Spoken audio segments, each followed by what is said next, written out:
If you remember from last week, we told you about this terrible train crash that happened in Wenzhou, China.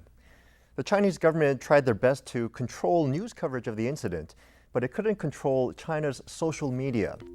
We have this report from David Bandurski. On July 23rd, the collision of two high-speed trains in China killed at least 39 people and injured more than 200. The government moved immediately to restrict the press, ordering reporters away from the scene. But in the week that followed, both old media and new media proved unstoppable. So how could this happen in a country where control of the press is a top priority of the leadership? One answer, of course, was the power of the internet. The crash was reported almost immediately on social media. Here are photos of the rescue effort in the dark. And here, Chinese in Wenzhou respond in real time to an emergency call for blood donations. There are so many safety problems with our high-speed trains, says this user, to which another responds, there's no guarantee of safety at all these layers of subcontracting and everyone skimming off the top.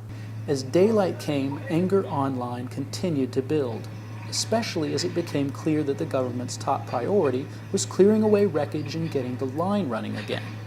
Chinese watched with shock as wreckage was shoved into pits with machinery. There are definitely still bodies in there, say these furious villagers watching nearby. They're later proven right by Japanese reporters, who shoot this footage widely shared on China's web. But it wasn't just the internet. After years of reform, Chinese journalists have become a lot feistier. They now push at every opportunity, seeking the public interest rather than just the party interest. They've professionalized, even in a very tough environment. At the government press conference on the 24th, spokesman Wang Yongping was asked how a 2-year-old girl had been found in the wreckage after rescue efforts were called off. Playing the leadership's feel-good theme, Wang said it was a miracle. He was screamed down by reporters. It's not a miracle. It's not a miracle. It was incompetence, they implied. By the end of the weekend, the story was too big to stop. Even the state-run Xinhua news agency was harshly criticizing the railway ministry. A photo of a train zipping past the abandoned wreckage, and real questions. Was priority given to reopening the line instead of lives? And was key evidence handled properly? Once the state news agency was bolder in its coverage, the rest of China's media saw the light turn green. There was still risk, but they pushed hard. Here are some of the stronger cover stories. The last factor leading to more open coverage was a visit by Premier Wen Jiabao to the scene of the crash.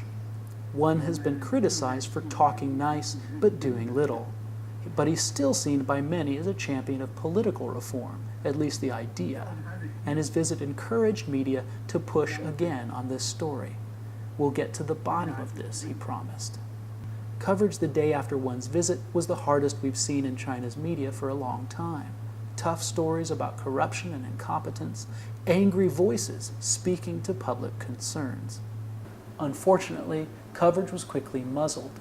As an order came down from propaganda officials, newspapers had to pull the coverage they had already planned for July 30th.